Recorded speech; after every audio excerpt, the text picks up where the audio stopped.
News ಅವರಿಗೆ ಮತ್ತು ಸ್ವಾಗತ. ಚುನಾವಣಾ ಪೂರ್ವ ಸಮೀಕ್ಷೆ ಕೊನೆ ಹಂತದಲ್ಲಿದೆ. ಬಹುತೇಕ ಮಹಾರಾಷ್ಟ್ರ ಮತ್ತು ದೆಹಲಿಯನ್ನು ನೋಡಿಕೊಂಡ್ರೆ ಓವರಾಲ್ ಒಂದು ಟ್ರೆಂಡ್ ಕೂಡ ಸಿಗುತ್ತೆ. ಮಹಾರಾಷ್ಟ್ರದಲ್ಲಿ ಯಾವ್ಯಾವ ಪಕ್ಷಕ್ಕೆ ಎಷ್ಟು ಸ್ಥಾನಗಳು ಲಭ್ಯ ಆಗ್ತಾ ಇದ್ದಾವೆ? ಮಹಾರಾಷ್ಟ್ರದ 48 ಕ್ಷೇತ್ರಗಳ ಪೈಕಿ ಕಾಂಗ್ರೆಸ್ 8 ಸ್ಥಾನಗಳನ್ನು ಗಳಿಸ್ತಾ ಇದೆ. ಅಂದರೆ 9 ಸ್ಥಾನ ಅದು ಕಳ್ಕೊಳ್ತಾ ಇದೆ ಈ ಬಾರಿ. ಕಾಂಗ್ರೆಸ್ ಮಹಾರಾಷ್ಟ್ರದಲ್ಲೂ ಕೂಡ ದೊಡ್ಡ ಹಿನ್ನಡೆ ಆಗ್ತಾ ಇದೆ. ಬಿಜೆಪಿ 9 ಇದ್ದಿದ್ದದು 15ಕ್ಕೆ ಏರ್ತಾ ಇದೆ. ಅಂದರೆ 6 ಸ್ಥಾನಗಳು ಗೇನ್ ಆಗಿದೆ ಬಿಜೆಪಿಗೆ. ಇನ್ನು NCP 8 ಸ್ಥಾನಗಳನ್ನು ಪಡ್ಕೊಂಡಿತ್ತು 2009ರಲ್ಲಿ, ಅದು ಈಗ 5ಕ್ಕೆ ಇಳಿತಾ ಇದೆ. ಅಂದರೆ 3 ಸ್ಥಾನಗಳನ್ನು ಅದು ಮೈನಸ್ ಆಗ್ತಾ ಇದೆ. ಇನ್ನು ಶಿವಸೇನೆ, ಇಲ್ಲಿ ಹೆಚ್ಚಿನ ಲಾಭ ಕೂಡ ಶಿವಸೇನೆಗೆ ಆಗ್ತಾ ಇದೆ. 11 ಸ್ಥಾನ ಇದ್ದಿದ್ದು ಅದು 15ಕ್ಕೆ ಹೋಗಿದೆ. ಸೊ 4 ಸ್ಥಾನಗಳು ಇಲ್ಲಿ ಹೆಚ್ಚಿನ ಲಾಭ ಶಿವಸೇನೆಗೆ ಆಗ್ತಾ ಇದೆ. ಇನ್ನು ಇಡೀ ಓವರಾಲ್ ನೋಡ್ತಾ ಇದ್ರೆ ಬಹುತೇಕ 543 ಲೋಕಸಭಾ ಕ್ಷೇತ್ರಗಳ ಪೈಕಿ NDA, UPA ಮತ್ತು ಅದರ್ಸ್ ಎಷ್ಟು ಸ್ಥಾನಗಳನ್ನು ಪಡ್ಕೊಳ್ಬಹುದು? UPA 101, 2014 ಲೋಕಸಭೆಯಲ್ಲಿ ಟೈಮ್ಸ್ ನೌ ಸಿ ವೋಟರ್ ಸಮೀಕ್ಷೆಯ ಪ್ರಕಾರ 101 ಸ್ಥಾನಗಳು UPA ಪಾಲಾಗಲಿವೆ. NDA ಬುಟ್ಟಿಗೆ 227, ಒಂದು ದೊಡ್ಡ ಗೇನ್ NDAಗೆ ಆಗ್ತಾ ಇದೆ. ಆದರೆ ಬಿಜೆಪಿಯ ಸ್ಥಾನಗಳು ಎಷ್ಟು ಅನ್ನುವಂಥದ್ದು ಇನ್ನೂ ಗೊತ್ತಾಗ್ತಾ ಇದೆ. ಇದರಲ್ಲಿ ಬಹುತೇಕ ಬಿಜೆಪಿಯ ಟಾರ್ಗೆಟ್ 200+ ಇರೋದ್ರಿಂದ NDA ಕೂಟ 227 ಸ್ಥಾನಕ್ಕೆ ಬಂದು ನಿಂತಿದೆ. ಇನ್ನು ಅದರ್ಸ್ ಅಂದರೆ ತೃತೀಯ ರಂಗ ಅನ್ಬೋದು, ಚತುರ್ಥ ರಂಗ ಅನ್ಬೋದು, ಅಥವಾ ಪ್ರಾದೇಶಿಕ ಪಕ್ಷಗಳಂತ ಕರಿಬೋದು, ಅದು 215 ಸ್ಥಾನಗಳನ್ನು ಪಡ್ಕೊಳ್ತಾ ಇದೆ. ಬಹುತೇಕ ಇಲ್ಲಿ UPA 101ಕ್ಕೆ ಕುಸಿದಿದೆ. ಅದು 206 ಸ್ಥಾನಗಳನ್ನು ಕೇವಲ ಕಾಂಗ್ರೆಸ್ ಇಲ್ಲಿ 206 ಸ್ಥಾನ ಪಡೆದಿತ್ತು. ಸೊ ಇಲ್ಲಿ ಕಾಂಗ್ರೆಸ್ ಅಂದರೆ UPA 158 ಸ್ಥಾನಗಳನ್ನು ಕಳೆದುಕೊಳ್ತಾ ಇದೆ. ಇನ್ನು NDA 227 ಸ್ಥಾನಗಳನ್ನು ಪಡ್ಕೊಳ್ತಾ ಇದ್ರೆ ಅಲ್ಲಿ ಪ್ಲಸ್ 68, ಅಂದರೆ 68 ಹೆಚ್ಚುವರಿ ಸ್ಥಾನಗಳು NDAಗೆ ಬರ್ತಾ ಇದೆ. ಅದರ್ಸ್ ಇತರರು 215 ಸ್ಥಾನಗಳನ್ನು ಈ ಬಾರಿ 2014ರಲ್ಲಿ ಅದು ಗಳಿಸ್ಕೊಳ್ಳುತ್ತೆ. ಅದರಲ್ಲಿ ಪ್ಲಸ್ ಆಗಿರ್ತಕ್ಕಂಥದ್ದು 90 ಸ್ಥಾನಗಳು.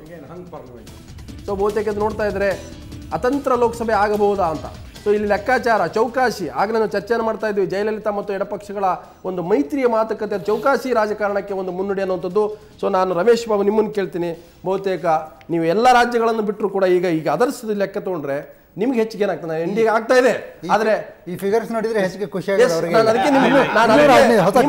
ನಿಮ್ಮ ರಿಯಾಕ್ಷನ್ ನಾನು ಮೊದಲು ತಗೊಳ್ತಾ ಇದ್ದೆ, ಯಾಕಂದ್ರೆ ಬಿಜೆಪಿ ರಿಯಾಕ್ಷನ್ ತಗೋದಿತ್ತು. ಈ ಕಾರಣಕ್ಕಾಗಿನೇ ನಿಮ್ಮ ಲೆಕ್ಕಾಚಾರ ತೃತೀಯ ರಂಗದ ಲೆಕ್ಕಾಚಾರಕ್ಕೆ ಹೆಚ್ಚು ಪುಷ್ಟಿ ಕೊಡ್ತಾ ಇದೆ. ಇಲ್ಲ, ಬಹುಶಃ ಈ ಚರ್ಚೆ ಸಮಯದಲ್ಲೇ ನಾನೊಂದಿಲ್ಲಿ ನಮಗೆ ಬಂದಿರ್ತಕ್ಕ ನಾವೊಂದು ಸಮೀಕ್ಷೆ ಮಾಡಿಸಿದೀವಿ. ತೃತೀಯ ರಂಗದವರು already we had one survey by private agency. ನಮ್ಮ ಪ್ರಕಾರ ಅವ್ರು ಏನು ತೃತೀಯ ರಂಗಕ್ಕೆ ಕೊಟ್ಟಿದ್ದಾರೋ ಆ ಸ್ಥಾನ ಸರಿನೇ ಇದೆ. ಇನ್ನೂ ಒಂದು 10 ಸ್ಥಾನ ಜಾಸ್ತಿ ಬರುತ್ತೆ ನಮಗೆ.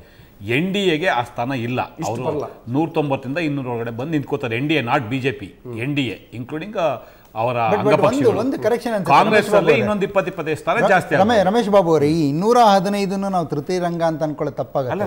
SP, BSP ಪ್ರಾದೇಶಿಕ ಪಕ್ಷಗಳು ಒಬ್ಬರಿಗೊಬ್ಬರು ಮುಖ ನೋಡದೇ ಇರುವಂತ ಅನೇಕ ಪಕ್ಷಗಳು ಅದರಲ್ಲಿವೆ. ನೋಡಿ,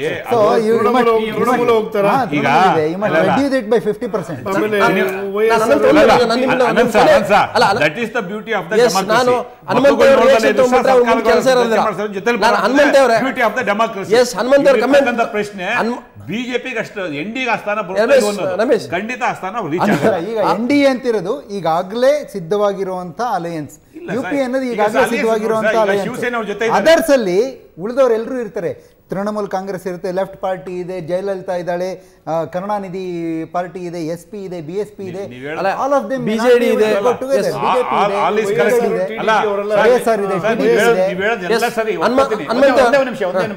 ಅಷ್ಟು ಸರಿ ಇದೆ. ನೀವು ಅಲ್ಲೂ ಸಹ ಗಮನಿಸಬೇಕಾಗುತ್ತೆ. ಇವತ್ತು NDAನಲ್ಲಿ ಇರ್ತಕ್ಕಂಥ ಶಿವಸೇನೆ ಅವರು they are not ready to accept Modi. ಬಹಿರಂಗವಾಗಿ ಹೇಳಿಕೆ ಕೊಡ್ತಾ ಇದ್ದಾರೆ. ಲೋಕದಳ ಒಂದು ಬಿಟ್ರೆ ಬೇರೆ ಹನುಮಂತ ರಿಯಾಕ್ಷನ್ ತಗೊಂಡ್ಬಿಡ್ತಾರೆ. ಯಾಕಂತಂದ್ರೆ ನೆಕ್ಸ್ಟ್ ಅವ್ರಿಗೆ ಏನು ಕೇಳೋಂಥದ್ದಿಲ್ಲ. ಬಹುತೇಕ ಅವ್ರು ಹೇಳಿದ್ರೆ ಎಲ್ಲ ಕಡೆ ನಮ್ಮ ಸ್ನೇಹಿತರು ಇದ್ದಾರೆ, ಬೇರೆ ಬೇರೆ ಕಡೆಗಳು ನಮ್ಮ ಸೀಟ್ ಕಮ್ಮಿ ಇರ್ಬೋದು, ನಮ್ಮ ಸ್ನೇಹಿತರಿದ್ದಾರೆ. ಹಾಗಾದ್ರೆ ಇಲ್ಲಿ 215 ಬರ್ತಾ ಇದಾರಲ್ಲ, ಇವ್ರು ನಿಮ್ಮ ಸ್ನೇಹಿತರಾಗ್ತಾರ ಅಂತ ಹೇಳಿ. ಅಲ್ಲ, ಅದರಲ್ಲಿ ಏನು ಅನುಮಾನ ಇಟ್ಕೋಬೇಡಿ. ಅಯ್ಯೋ, ಯಾಕೆ ಅಲ್ಲ 215 ಯಾಕೆ ಅನುಮಾನ? ನೀವು ದೆಹಲಿ ಪ್ರಯೋಗ ನೋಡಿದ್ದೀರಾ? ನಿಮ್ಮ ಸ್ನೇಹ ಬಿಟ್ಟು ಆಮ್ ಆದ್ಮಿ ಪಾರ್ಟಿಯವರು ನಮ್ಮ ವಿರುದ್ಧ ಗೆದ್ದಿರೋದು. ಕಾಂಗ್ರೆಸ್ ನಾವು ಬೇಷರತ್ ಬೆಂಬಲ ಕೊಟ್ಟಿದ್ದೀವಿ. ಯಾಕೆ? ದೇಶ ಉಳಿಸೋದು ನಮ್ಮ ಮೊದಲನೇ ಕನ್ಸರ್ನ್. ಈಗ ಅದು ಕಾಂಗ್ರೆಸ್ ಮುಂದೆ ಕೂಡ ಮಾಡ್ತದೆ ಅಂತ ನಾನು ಈಗ ನಿಮಗೆ ಹೇಳ್ತಾ ಇದ್ದೀನಿ. ನಾನು ಅಶ್ವತ್ಥ ಅಣ್ಣ, ಇದು ಥ್ರೆಟ್ ನಿಮಗೆ. ಬಹುತೇಕ ಹನುಮಂತರು ಯಾಕೆ ನನ್ನ ರಿಯಾಕ್ಷನ್ ತೊಗೊಂಡ್ರೆ 215 ನಮ್ಮ ಸ್ನೇಹಿತರು ಅಂತ ಹೇಳಿದ್ರು.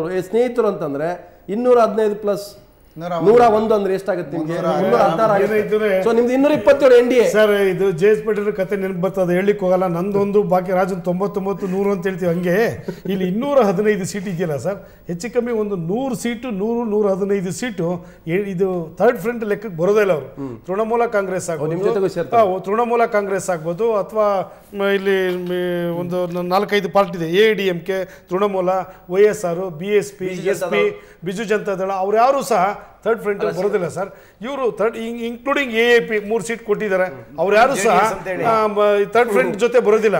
ಇವರು ಅದರ್ಸ್ ಅಂತ ಬರೋದು 215 ಒಂದೇಟ್ಗೆ ಥರ್ಡ್ ಫ್ರಂಟ್ ಅಂತ ಒಂದಂತೂ ನಿಜ, as on date third front ಅಲ್ಲಿ ಇರ್ತಕ್ಕಂಥ ಪಕ್ಷಗಳು ಎನ್ಮಾಸಕ್ಕೆ ಸಪೋರ್ಟ್ ಮಾಡಲ್ಲ ಅಂತ ಹೇಗೆ ಹೇಳ್ತಿದ್ದೀರೋ, ಮಾಡ್ತವೆ ಅಂತ ಹೇಗೆ ಹೇಳ್ತಿದಾರೋ, ಮಾಡೋದಿಲ್ಲ ಅಂತಲೂ ಹಾಗೆ ಖಚಿತವಾಗಿ ಹೇಳಕ್ ಸಾಧ್ಯ. ಸರ್ ಇಲ್ಲಿ ನಾವು ಥರ್ಡ್ ಫ್ರಂಟ್ ಬಗ್ಗೆ ಹೇಳ್ತಾ ಇರೋದು ಅದು ಕಾಂಗ್ರೆಸ್ಸಿನ ಭೇಟಿ ಅಂತಾನೆ. ಟ್ರೆಂಡ್ ನೋಡ್ತಾ ಇದ್ರೆ ಹಂಗ್ ಪಾರ್ಲಿಮೆಂಟ್ ಅನ್ನೋ ಸ್ಪಷ್ಟ ಆಗ್ತಾ ಇದೆ. ಯಾರ ಜೊತೆ ಸೇರ್ತಾರಂತ ಯಾರಿಗೂ ಗ್ಯಾರಂಟಿ ಇಲ್ಲ. ಆದ್ರೆ ಹಂಗ್ ಪಾರ್ಲಿಮೆಂಟ್ ಹೆಚ್ಚು ಸಾಧ್ಯತೆ. ಹನುಮಂತೇವರು ಫ್ರೆಂಡ್ಶಿಪ್ ಬಗ್ಗೆ ಮಾತಾಡ್ತಾ ಇರೋದು ನೋಡಿದ್ರೆ ನಾವು ಇದೇನು ಆ ಥರದ್ದೇನು ಸಾಧ್ಯತೆ ಇಲ್ಲ ಅಂತ ಹೇಳಕ್ಕಾಗಲ್ಲ ಅಂತ. ಈ ಸಮೀಕ್ಷೆ ನೀವು ನೋಡಿದ್ರೆ ಒಟ್ಟಾರೆಯಾಗಿ ನೀವು ಈ ರೀತಿ ಟ್ರೆಂಡ್ಗಳನ್ನು ಗುರುತಿಸ್ಬೋದು.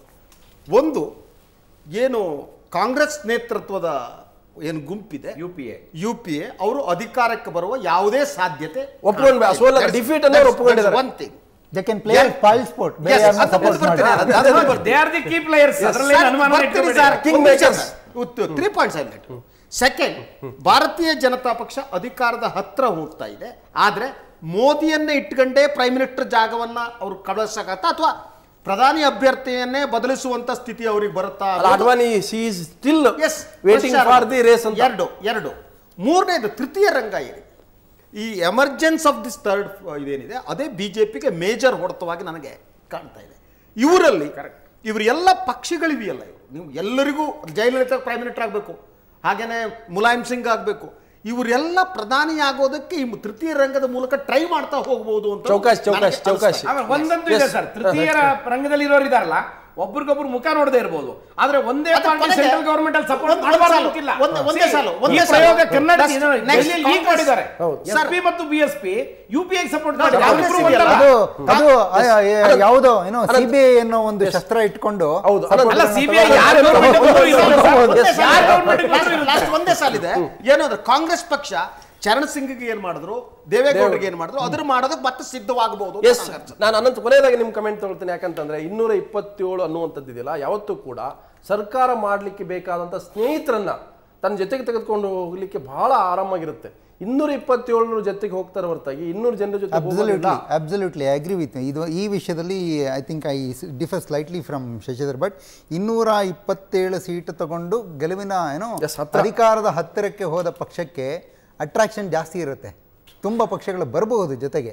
ಸೊ ಇದೇ ಸಮೀಕ್ಷೆ ನಿಜ ಆಗತ್ತೆ ಅಂತ ಆದರೆ it is going to be an NDA government. 46 ಸ್ಥಾನಗಳ ಕೊರತೆ ಇದೆ. ಮ್ಯಾಜಿಕ್ಸ್ ನಂಬರ್ 273 ಸ್ಥಾನಗಳ NDA ಗವರ್ಮೆಂಟ್ ಅಲ್ಲಿ 272. ಶಶಿಧರ್ ಭಟ್ ಅವರು ಪ್ರಶ್ನೆ ಎತ್ತಿದ ಹಾಗೆ ಅದು ಮೋದಿ ಲೆಡ್ ಗವರ್ಮೆಂಟ್ ಆಗತ್ತಾ, ಬೇರೆ ಗವರ್ಮೆಂಟ್ ಆಗತ್ತಾ?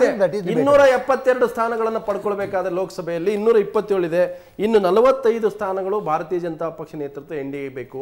ಅದು ಬಿಜು ಜನತಾದಳ ಆಗ್ಬೋದು, 27 ಪಡೆದಂತ ಜಯಲಲಿತಾ ಆಗ್ಬೋದು, TDP ಆಗ್ಬೋದು, YSR ಕಾಂಗ್ರೆಸ್ ಕೂಡ ಆಗಬಹುದು. You can never. ಅವರೆಲ್ಲ ಯಾಕೆ ಅವ್ರ ಜೊತೆ ಹೋಗೋದಿಲ್ಲ ಅಂದ್ರೆ ಅವ್ರಿಗೆ ಪ್ರಧಾನಮಂತ್ರಿ ಆಗುವ ಅವಕಾಶ ಇರುವಾಗ ಬೇರೆಯವರು ಪ್ರಧಾನಮಂತ್ರಿ ಮಾಡಕ್ ಅವರಾಗ ಹೋಗ್ತಾರೆ.